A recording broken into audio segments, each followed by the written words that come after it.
There's a function asking me what do I want, what my goal is. Well, my goal is to master Power BI.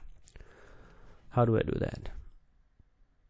Learn mQuery. Okay, and that's exactly what we're going to do in this video series that I've recently created on mQuery.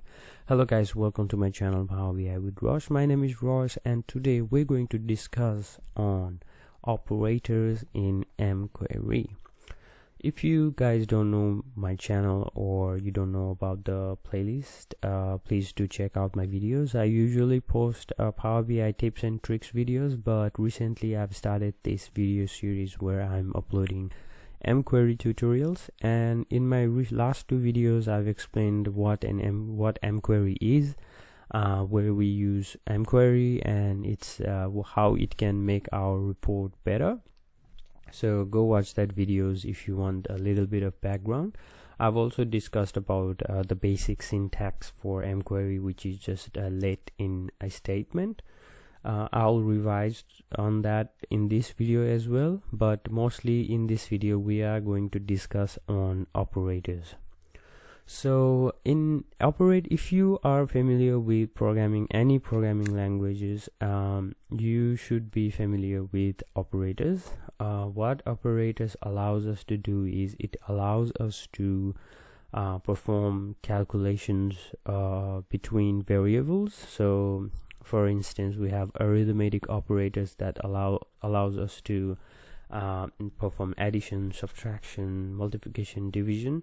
Similarly, we have comparator operators that allows us to compare two variables. Is it greater or equal to, is it less than or equal to, is it not equal to?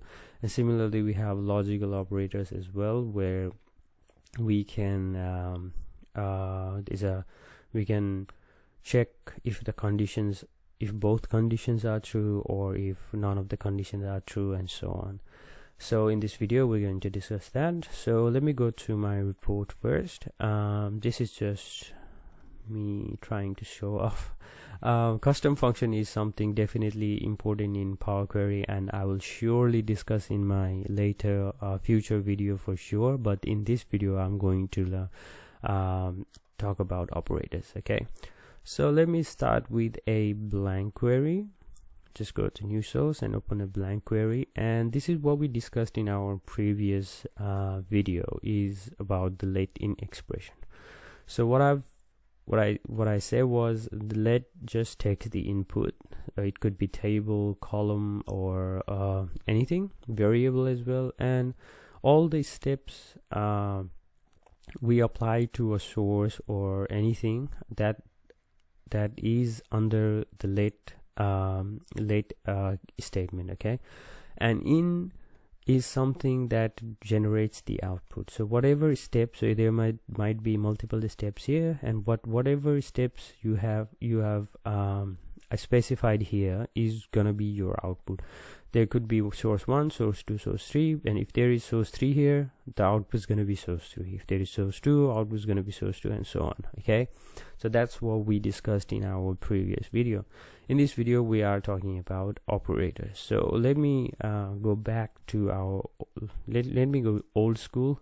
I'm going to go x is equal to 100 and y equals to 200. Okay, that's the old school, and if I write x here, the output's gonna be 100. If I specify y here, the output's gonna be 200. Okay, but we're talking about operators, so I'm gonna add another variable and name this variable as result, and I'm going to print result as the output as well.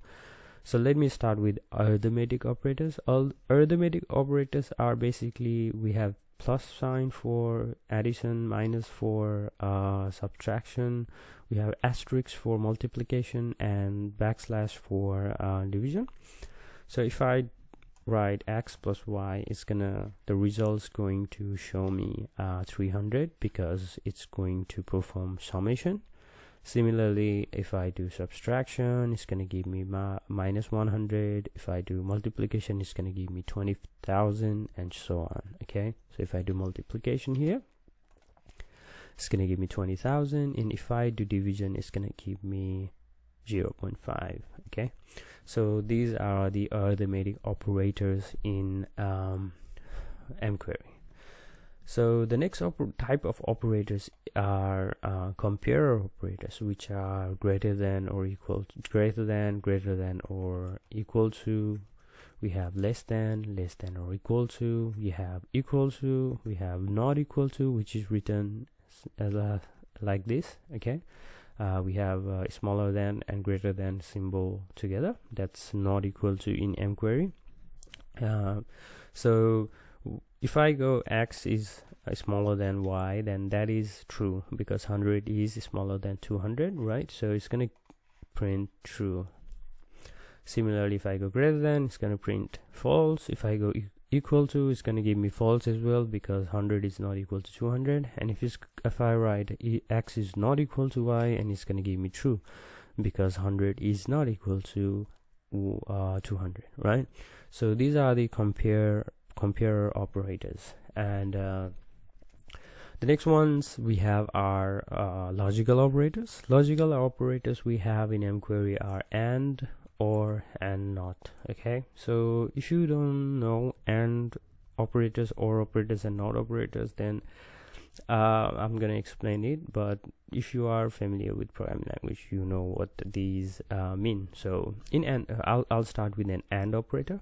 In and operator, say we have a statement 1, and go we have a statement 2. Okay, so in order to for and so if we go, I'm gonna just show you with an example. Okay, so let's go if x is greater than 50, which is true because x is 100, and I write if y is less than 300. Okay, which is true as well. 300, which is true as well, because y is less than 300. Then print yes, else print false, and I'm gonna write true here. True. Okay, so if else statement, if you don't know how we use if else statement, is basically after an if we have a condition. It could be just one condition, such as this, right?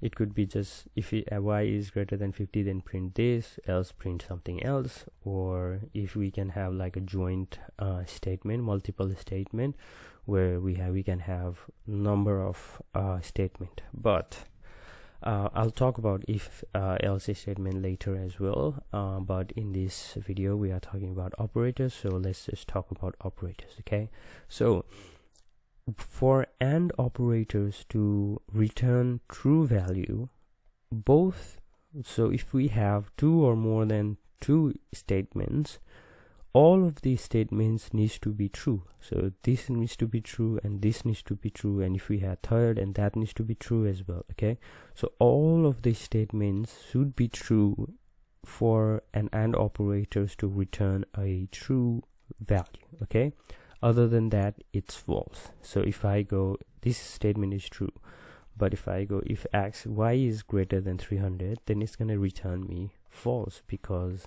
for an and operator, all of the statement needs to be true.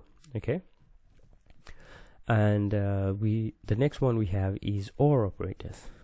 The or operators is different. Or operator is different than and operator. For or operator to return true, either one of these statements needs to be true. So if any one of these statement, we have like 10 statement, if any one of these statement is true, then it will return true. Okay, and if both or all statements are true, it will return true as well. The only case where the or operator returns false is if both statement is not true. Okay, so if x is less than 500, which is not true, and y is greater than 300, which is not true as well, it's gonna return false.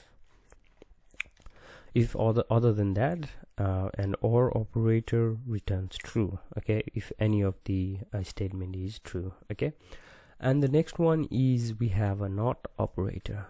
in mQuery. So not operator is basically it is like multiplying any number with a negative value, okay, -1.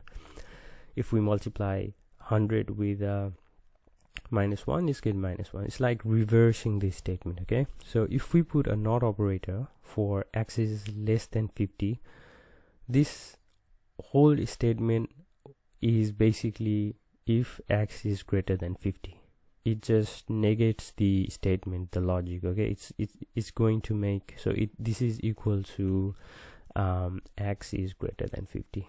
So it is just doing the opposite. If we apply a not operator at the front, it is going to negate the statement, okay?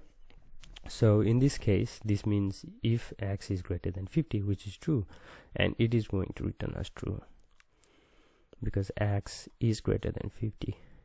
This not operators is just reversing this statement, okay? So these are the operators in mQuery, and I've seen there are some time arithmetic, and we have date arithmetic and so on. So I'm going to discuss those about that in this video as well, because it is mentioned here. So okay, in mQuery, I'm just gonna go delete all of these, and I'm going to write a date value as a variable, right? And I'll assign it later, and I'm gonna go time value as well, okay? So I'm gonna go date time as well. I just remember there is a date time as well, okay? So in mQuery, in Power Query, we can create custom date, okay? So by custom date is, say I want to define a variable, and that variable needs to have a date, say 2023-01-01, the start of the year, as let's say this is the start of the year, okay? Start of year 2023, okay? So there is a way we can define a custom date in mQuery, and that's that we do that using a date keyword, a date function, okay? So hash date, and within these square brackets we define the year, which is 2023, followed by month, comma, and month, which is 01, followed by day after a comma, separated comma, which is 1 as well. So that's how we define a custom date in mQuery. Similarly, we can define custom time as well using hash time, and we define hour, which is, let's say 1 p.m., which is 13, 30 the minutes, followed by minutes, and followed by seconds. Let's go for 0, okay? So these are the seconds: hour, minute, and second. We can define time such as like that. And finally, we can define date time as well. And as you might have guessed, we just use hash followed by date time, and this one is a combination of both date and time. So we define year followed by month, followed by day, followed by hour, followed by minutes, and followed by seconds. And that's how we define date time, custom date time in mQuery. So if I go here, start of year 2023, and it's gonna give me 2023-01-01, okay? If I go the output print time value, it's gonna give me 1:30 p.m. right? And now if I print date time value, it's gonna give me 2023-01-01, 1:30 p.m. okay? That's how we can define custom date, custom time, and custom date time in Power BI, of course, mQuery, okay? And these operators and custom date and time values are key. It's very useful sometimes, because say we have a date here, we have a custom start of the date here, and we want to filter this data set for this date of incidence that's greater than start of the year. Okay, we only want incidence for this year, then we go filter and then filter by that query, which is something I'll show you later. It's not in scope of this video. So in this video I'm just going to go and show you how we can use operators, the arithmetic, the logical and compare operators. Okay, so I've already created a custom column where it's called operator examples. Okay, so in the data set we have cost and add-ons. Okay, so cost is currency data, which is in dollar values, and add-ons is the percentage. Okay, so just this is 10% and this is the total cost. Okay, so let's start with arithmetic operators. Okay, what I want is cost. Okay, so this is where we mostly use mQuery, which is within the custom column. If you don't know where we create a custom column, it's just go to add column, custom column, and it's going to bring you a column. It's going to create a new column and we write all the expressions, mQuery expressions we want. Okay, so for this example I've created an operators example. So what I want is I want to get this value and I want to add 10% from this value. So basically I want cost. Okay, just drag and drop or just double click on cost and it's gonna bring it over here, and I want 10%, which is add-ons of cost added to it. So basically just go add 3.69 to 369, then it's gonna give me the result. Okay, and it's gonna do the same arithmetic logic that we use in mathematics. Is go for multiplication first, division, brackets first, division, and then multiplication, and then summation, and at the end subtraction. Okay, so it follows the same rule, and this is how we can use arithmetic operators. Now we want to use logical operators. Comparor, let's go comparor. Okay, so let's go, say we have a target 300. Okay, 300 is our cost target. So we're gonna compare the cost column here and say if it is less than 300, then I want the column to say didn't reach the target. Okay, because 300 is our target, we want the cost to be greater than 300. Okay, so didn't reach target, else print reached the target. Okay, if it is equal to or greater than 300, then it's going to print me reach the target. And that's how we can use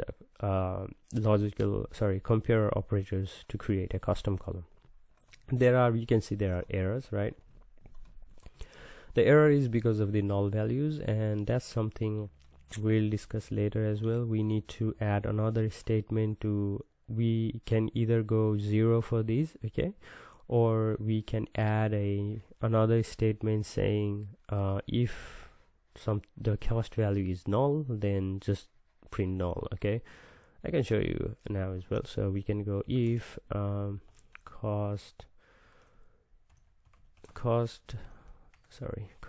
is equal to null, then null. Okay, null.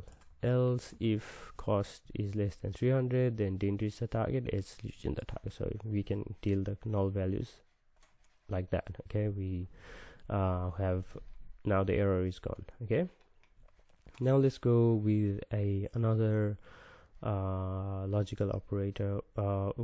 Let's go with logical operators now. Okay, so I'm just going to go something. I'm gonna write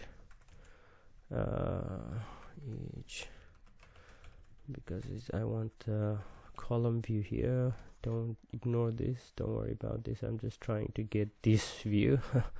Okay, so now let's use the logical operator. So let's go, if let's say our target is not 300, but our target is between 300 and 700. So if the cost is between 700 and 300, then that's good, that's green. Okay, let's go, if cost is greater than 300 and if cost is less than 700, so in between 300 and 700, then green, which is reach the target, else red, which is didn't reach the target. Okay, so if I do that, the green, so because this is between 300 and 700, this is red because this is less than 300, and this is also red because it is greater than 700. So anything between 300 and 700 is green.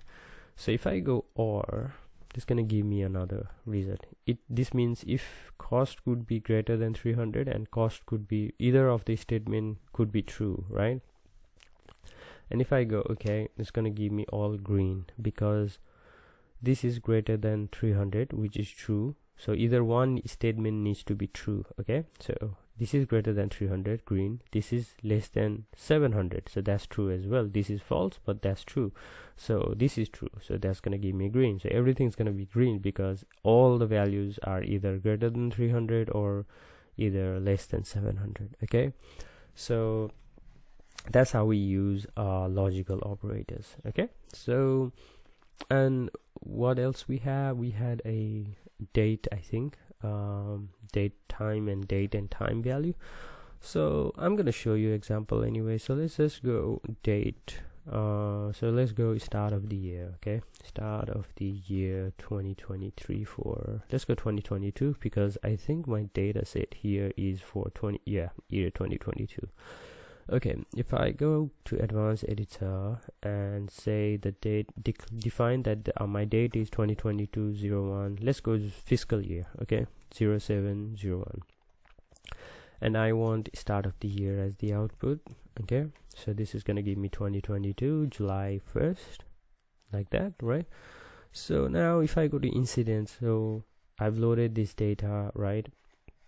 I've loaded the incident data to Power Query, and before I do any other transformation, as you can see here, I want to quickly filter this data for July. Okay, so I want to quickly filter this data set, whole data set for 2022 July, which is start of the fiscal year. Okay, so I can go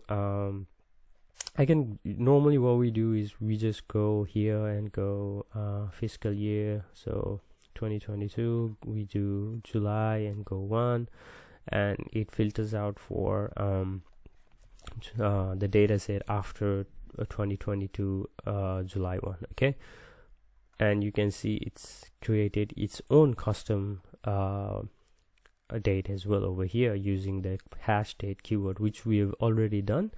And the other way we can do is just call the start of the year over here instead of just replace whatever value you have with the query you have created, and it's going to do give us the same output. Now you might ask, why do we need to declare here? The Power Query already do that. The thing is, let's say this is not instead of just one static date, we want a dynamic date. By dynamic date you mean, let's say today. So if I say, so this is completely not in scope of this tutorial, I'm just going to show you how we can declare today's date in Power. I'm going to show you how we define today's date in mQuery. So this is how we get today's date in mQuery. So datetime.local now gets me the date time for exactly now, like whenever I run the query, it gives me the date time value. And if I go date from, it only returns me date from that date time, and it removes the time part. Okay, so if I go done, it's gonna give me 11th of September, which is today. Okay, so 11th September 2023. So my data set is in 2022, right? So let's assume today, this year is 2022. So I can also go add days, which is I can add number of days in for the date, the given date, and I'm going to add minus 365 days, and that's going to give me previous year 2022 September 11. Okay, so now let's assume this is our this is today. Okay, let's assume we are in year 2022, so and this is today. Okay, ignore all the things that I've done in the advanced editor. I'll explain it in my future videos, of course. Datetime is one of the most important functions we use in mQuery, so I'll discuss it in future videos. But for now, let's assume today is 2022 September 11. Now I can go over here, the steps where we've applied this. Now this is already filtered for September 11, 2022. Okay, now today is 11th of September. Say tomorrow is 12th of September. So now this value automatically updates tomorrow. If your report is refreshed every day, tomorrow this value is going to be 12. Then the day after tomorrow, this value is going to be 13, and so on and so on. So every day it's going to change. So it's dynamic now. Okay, it is not a static value. Now tomorrow the data set is going to be filtered for after 12th of September. The day after tomorrow, the data set is going to, so as the days go on, the data set will be filtered after that date. So that's pretty cool, and I use this all the time. Like, it's very useful. So please, and time as well, if you are working with datetime or time or any other type of data sets, you can just use them as well. You can have a time variable here, and you can create another query for time, excuse me, and you can apply the filter for time values as well.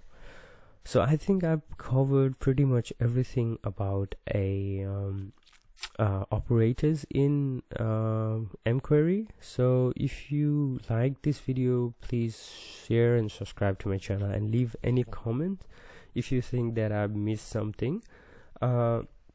In the next video, we are going to talk about, I'm just following the reference here, probably go with a type conversion or datetime functions in Power BI. Until that, please share, subscribe, and watch, hit like, or hit your comments in the comment section. I hope you enjoyed the video. I'll see you next time. Thank you.